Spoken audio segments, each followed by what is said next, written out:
everyone, it's Donna from redcarpetlearning.com and welcome to another one of Donna's interviews with experts. I am thrilled about my guest today. As you know, I always say that, but it's because I have a very thrilling, exciting guest.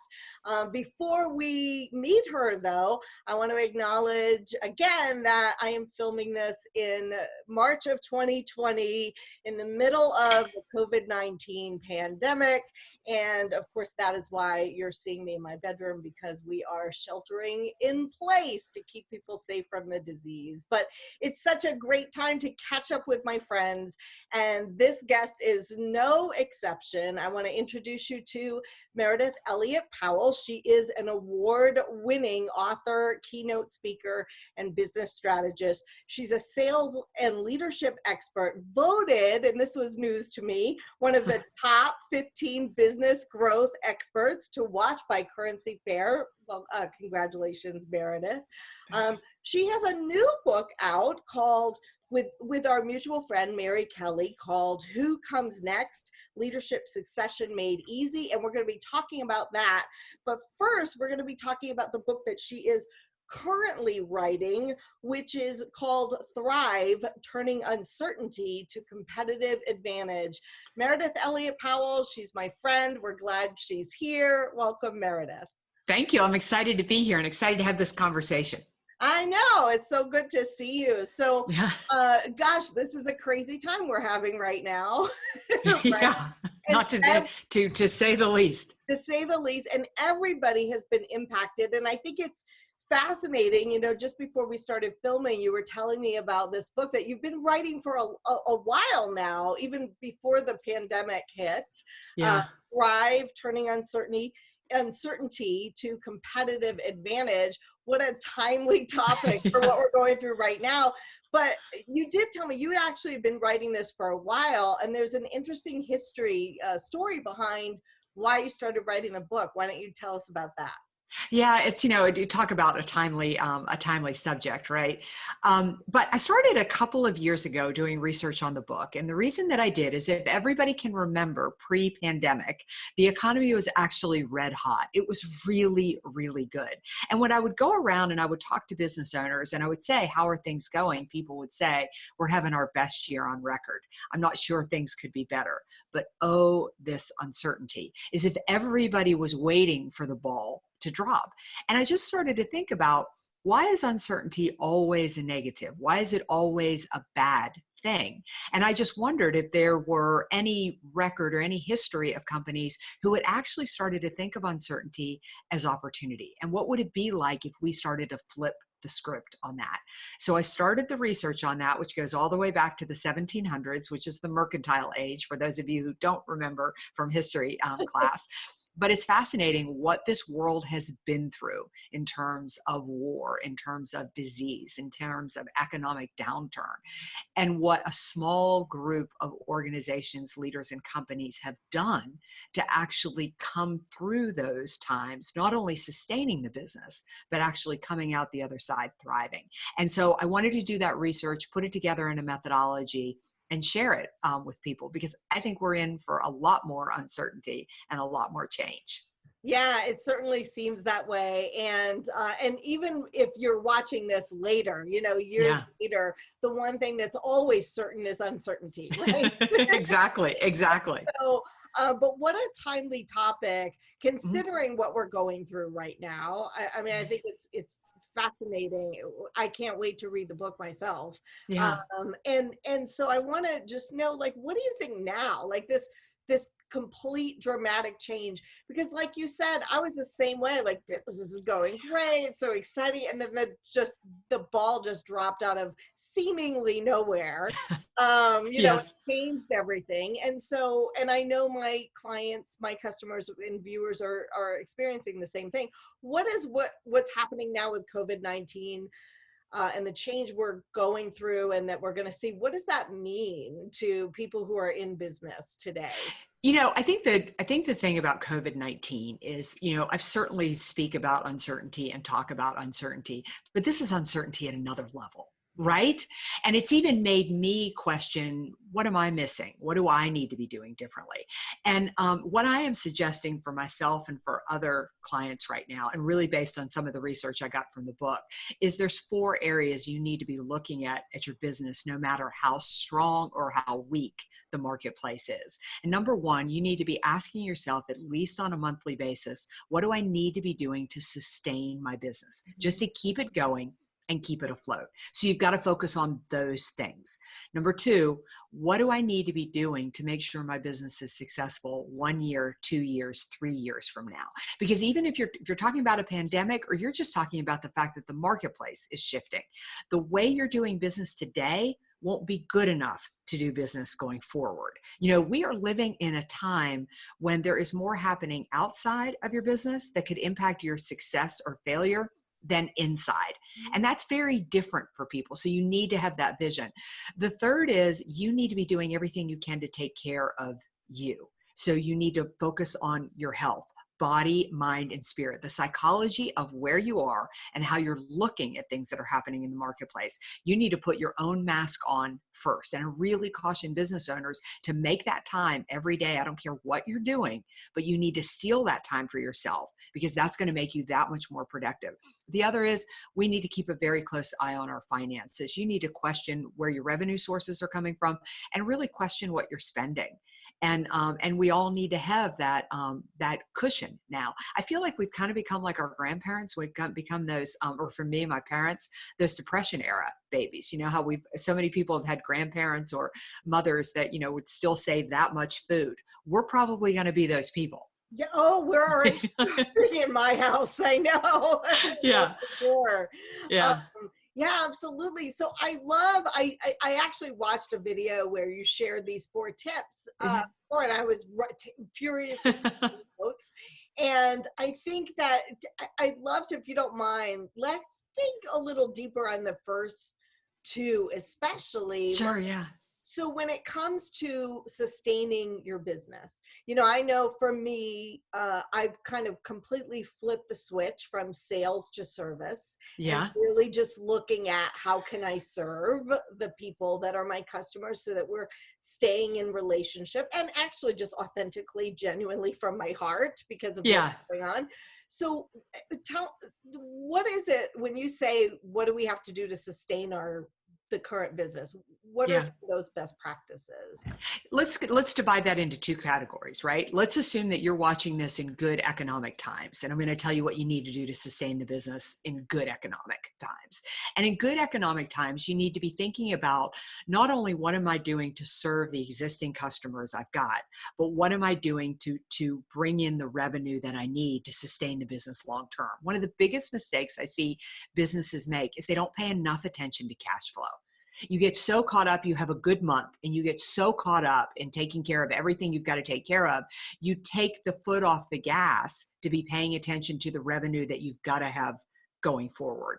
The other piece of that is if you are a business that has employees, that has team members, you need to sustain the business by taking really good care of the people that work with you.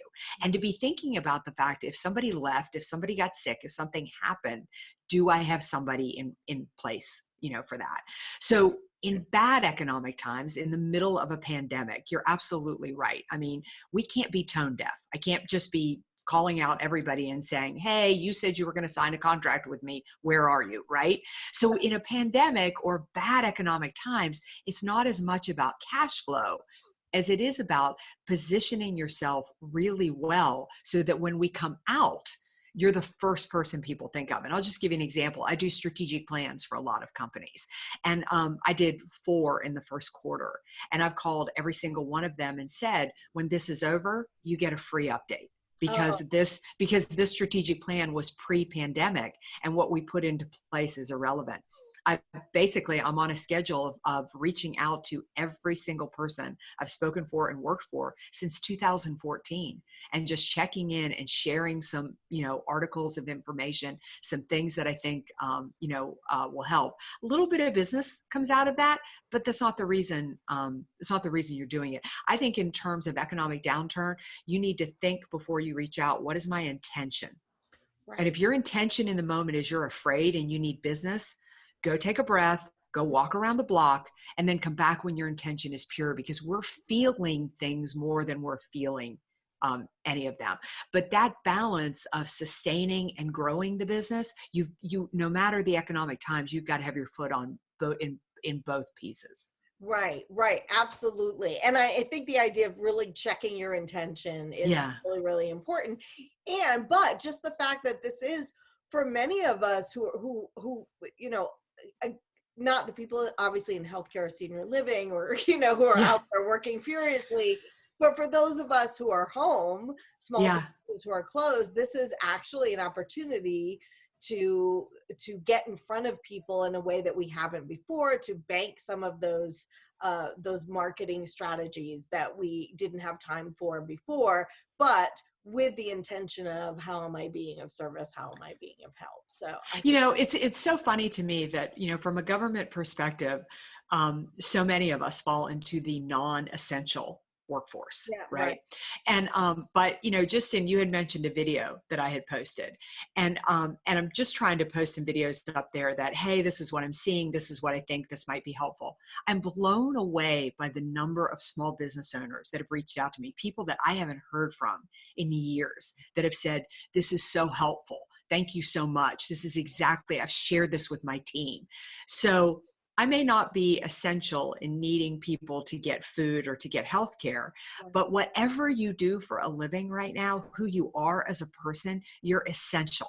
And realize that if there is something you can get out there and share, if there's something you're doing in your business that's working, share it with other people, because people need it right now.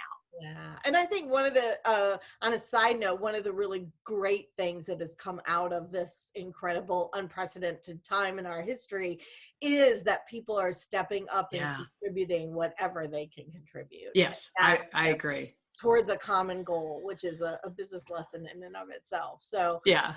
okay, so second one, and then I want to kind of flip to the book that's actually out. Yeah, right. It's actually out. But the second one you talked about was really looking at what different ways, how you needed to change your business a little bit, or what your business model, and I'm paraphrasing obviously, needed Yeah. to be differently. What are some questions that business owners or leaders could be asking themselves to help get those answers? And I'm even Yeah. asking for myself. Yeah. Well, the thing is that you're going to have to be highly focused, at the same time, be highly flexible. Talk about talk about a paradox. But one of the biggest things that I see is people struggle to focus because we've all got shiny object syndrome, right? I mean, you and I right now, if we hear that somebody's doing this and they made $1.50, we're like, oh my gosh, I need to be doing that, and I need to be offering that, right? So you've got to be able to be focused and be highly flexible. And the way that you do that is that you really need to think about, what are the core offerings that I provide, and are they relevant in the marketplace right now?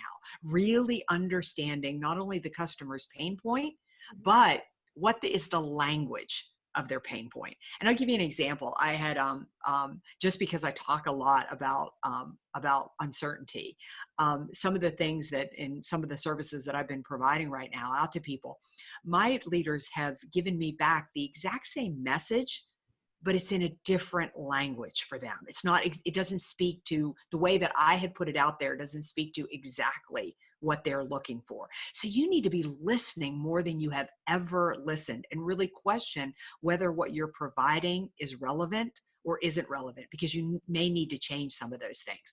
But the biggest thing that I really suggest to people do, at least every quarter in your business now, probably every month during crisis like this, you need to sit down and ask yourself, what's changing with society, what's changing with technology, what's changing with customers, what's changing with competition, and do any of those things change how I need to be providing information? I mean, you and I both work in the speaking business, and I think it's going to be very different when we come out the other side of this. So you need to be proactive about, if you see change coming, it's opportunity. If you wait for it to come, it'll bury you. Right, right. Mhm. Oh, that's so good. Such good advice, Meredith. And just to remind everyone, and then number 3 and number 4 were take care of yourself, your health, your family, and then take care of your finances. And Yeah. honestly, I think we could stop right now and everybody would have gotten their money's worth. But we're not going to. I want to continue because you actually have a book. That's the book you're writing, and it Yeah. can't come out fast enough as far as I'm concerned. Right. But you actually have a book that you wrote with our friend Mary Kelly, who comes next? Leadership Succession Made Easy. So I do want to make sure we talk a little bit about that. And that's actually a timely topic for right now as well. And so let's talk about that. Let's just start by tell me a little bit about that book. You know, it's funny. It was certainly when we started the book, we didn't see the pandemic coming at all. But we started writing the book because one of the biggest questions that we were dealing with at the time that companies said to us is they were struggling with leadership development. You know, really thinking about, at the time, many boomers were thinking about retiring, which probably won't happen. Now we'll probably go through exactly what we did in 2008, where people who were getting ready to retire end up staying longer. Right. But at the same time, you know, what this pandemic has taught us is the fact that you have critical positions, you have important roles, and you need to have somebody in place, somebody ready to step in and to take their place.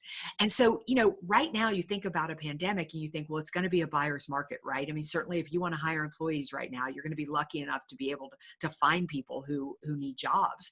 But it's not about finding people, it's about finding the right people. And I think that one of the main premises of this book is that talent development should be like a sales pipeline. It should be something that you're doing all the time, because you know better than anything, if you want to provide great customer service, which is your competitive advantage, you've got to have amazing employees. Yes. And you know, Stephen Tweed and I were just talking about that particularly in our field right now, where healthcare, senior living, home care, where those people have jobs, you know, right now, whereas before it was they couldn't find people. Now, you know, they are the ones that have jobs. And so selection is really where they need to focus. And I think you're right about everyone's going to be looking for a job after this is over. And so that whole idea of selection being really, really important has come to the forefront. And so whether that's from a leadership standpoint or just really anyone in your organization, as you said. So. Yeah, I think it's really understanding. I mean, when the world gets back to normal, whatever our new normal will be, we're back in a marketplace where the only thing that's differentiating you from the competition is the experience that you provide people. Right. That's it. I mean, that's it. And that would be so easy if you were the only person who ever interacted with your patients, your customers, your clients, whatever your terminology, but you're not. It's those people that work with you and for you. And I think about, long-term care facilities. I think about hospitals. Okay, so you're lucky. I mean, you have employees right now and people are lucky to have jobs, but how well your hospital performs, how well your senior living center performs has everything to do with how passionate the people are. And that's going to, when things calm down, that's going to be what people remember. You're making a mark, and you need to think about that. Yeah, that's exactly right. And to go off on a little tangent and then come back, I think, again, that's one of the gifts. Like, I am just watching right now how everybody in the country, in the world, with a few outliers, really, we're all very passionately focused on the same goal right now. Yes. And everybody understands what their role is. And isn't that a lesson for leadership? Like, do you have a very crystal clear goal that everybody is passionate about? And then do they all understand how they impact that goal? Yeah. And so, yeah. And can your business sustain? Like, you know, one of the, not long after we released the book, Jamie Dimon, head of JP Morgan Chase, had a heart attack. Mm-hmm. Now, that's arguably one of the most impactful financial institutions in the world. And so him having a heart attack not only causes disruption within JP Morgan Chase, but it reverberates out across, the nation. Well, they were ready in a second. They had people stepping in to take his place. They called it the what if Jamie gets hit by a bus package and strategy or whatever. And so they were able to calm stockholders down, calm the markets down, do everything immediately because they had a strategy and they had a place. So think about your business right now. I mean, what happened if you got sick or family members got sick or something just happened? Can the business sustain? And we wrote the book so that we could make succession easy. It sounds like this massive thing you have to do. And it doesn't have to be that. It can be a small way that you really create sustainability and the long-term growth of your organization. Yeah, that's a really great point. And really looking at, do you have a plan A? Yes, but do you have a plan B, C, and D as well? And now there's no better time right now when at least when we're filming this, to start thinking about that and putting that in place. And so one of the questions I know your book answers, of course you wrote it before this all happened, so I know what your answer is now. But what will the new roles and responsibilities look like in the future? Tell me a little bit about that. You know, the biggest challenge with trying to create leaders of the future is that they're going to be leading organizations that are very different from what they are now. And one of the biggest things that we're seeing is that companies are looking for leaders with more soft skills than technical skills. You know, can you communicate? I mean, think about this. We're in the middle of a pandemic, and one of the biggest coaching questions that I'm handling with CEOs right now is their communication, understanding that in times of crisis, how you communicate, how much you communicate, your ability to really build teams and attract talent around you, and then being open to be really a critical thinker and strategic. So the roles of leaders going forward are really going to be to be more visionary and more influential and more inspirational, and with enough confidence and ego in check to realize that they need to surround themselves with people who are probably smarter than they are, and really get the best and the brightest really on that team. So it's forging a new type of leader that isn't as much about the technical experience on the resume, but really we're back to those leadership skills. Yeah. And I think we were there, we definitely were there before this happened, and we are definitely going to be there now. So it's such a really good point. And what do you think, what does an organization need to be doing? What does a leader need to be doing right now to, plan for those new challenges? You know, the one thing that you need to do, there's a lot, but I'm just going to give you a couple of my favorite is, number one, I think one of the most important things that you can do is create your ideal employee avatar. You know, whatever we do it so much in sales, we create the target market, the perfect client. You need to do it for your employee. You need to understand who succeeds in your culture and what that looks like, because you need to know who you're looking for before you hire. And I think it's interesting that in this day and age, we still get tripped up on the experience on the resume, right? And that's not really what you're looking for, because I want you to think about this. No matter what the job description looks like right now, it won't be the same job description in a year. And you want employees that have certain skills and certain qualities, and that's different for your organization than it is for anybody else. Then you need to understand that anybody who looks like your ideal, even in the middle of a pandemic, has a job. They're employed because they're that type of person. So you do need to treat it like a sales pipeline. You need to be recruiting. And when I talk about recruiting, it means that you find these people, you nurture these people, you understand that it's going to take a while to bring them on board. And then once they are there, and I know, Donna, you speak quite a bit about this, but onboarding is everything in today's marketplace, not only for the information you share, but it's how you make people feel. And it's the emotional connection that is created for them. And then people need paths. They need to constantly be learning and growing and being developed. And if you see them as leadership potential, you need to articulate that. You need to tell them immediately, because it is a falsehood that young people won't hang out in organizations. Right. What they don't stand for today is the fact that they're not going to stay if they don't know there's a future. Succession makes everybody feel safe, and safe is such a great thing, especially pre, post, and pandemic. It's such a good message to be getting across to people. Right. In times of any kind of uncertainty, the Yeah. safety can feel good for people. And I think you are absolutely right that selection, being prepared, being making sure you have that employee avatar and that you are looking for those people. I love one of our customers actually started when they are being served with someone who has those attitudes, they made up little cards saying, "We want to hire you." Yeah. And Yeah. I'm not sure how much the other companies are happy about that, but Yeah. really thinking about that. But then also, like you say, how are you onboarding them? How are you orienting them? How are you connecting them to your culture? And is your culture Yeah. strong? Is it an intentional culture, and are you driving the kind of culture that you want to have? And all of those things have been important in the past, and they are definitely important in the future. Yeah, it's funny because I don't care. I don't care if employees have more choice or employers have more choice. The organizations that win are the organizations that prioritize. One of the biggest things of research I found when I was writing Thrive, the new book that's coming out, is that one of the differences between people who succeed in bad economic times and companies who don't is the CEO makes employee engagement their job.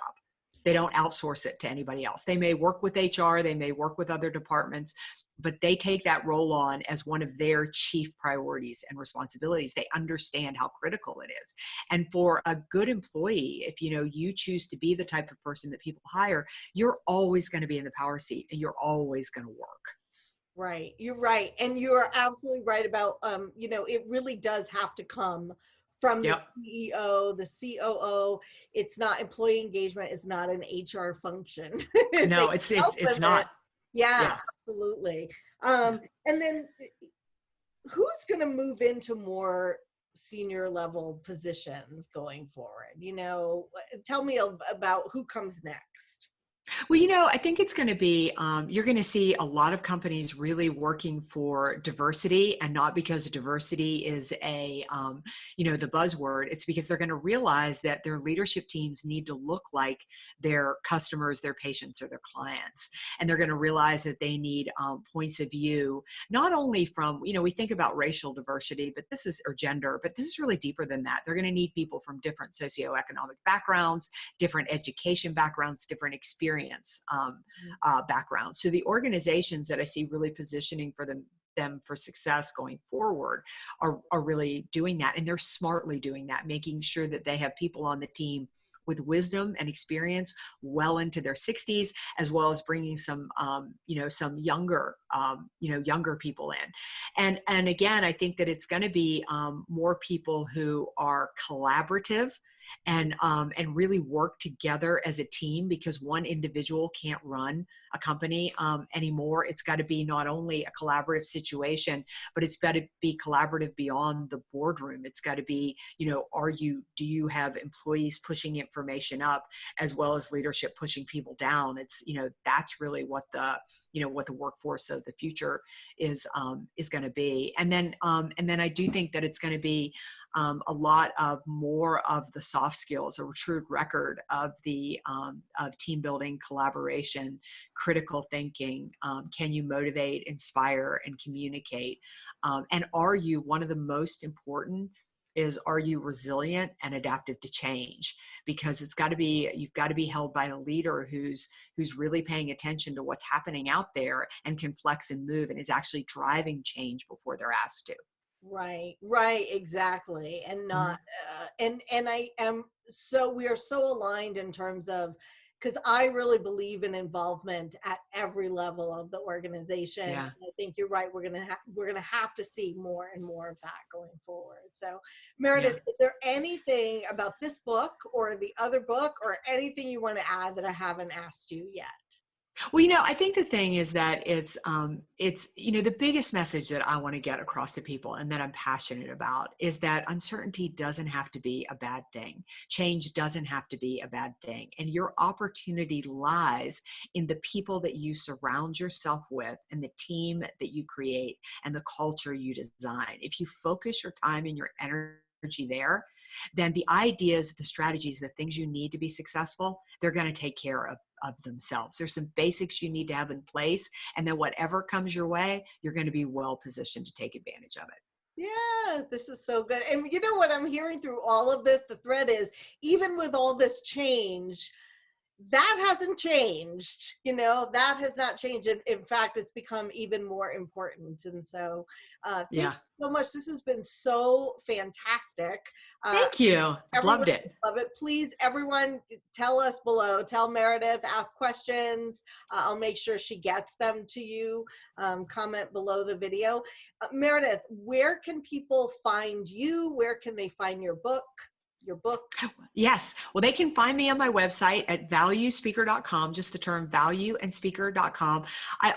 I'm a big believer that if you build your network, you change your life. So if you reach out and connect with me on any of the social media sites, I tend to live a little more on LinkedIn, I will connect back and we will start a relationship. All of my books can be found on my website or on Amazon. And I'd love to hear from you. Great. And that was Meridith Elliott Powell. Thank you so much, Meridith. Thank you. If you like this video, please hit like, comment below. And as you know, we have other interviews with experts and other video tips constantly. So please hit the subscribe button. And as always, visit us at redcarpetlearning.com. Thank you again, Meridith. And Thank you. keep living and working the red carpet way.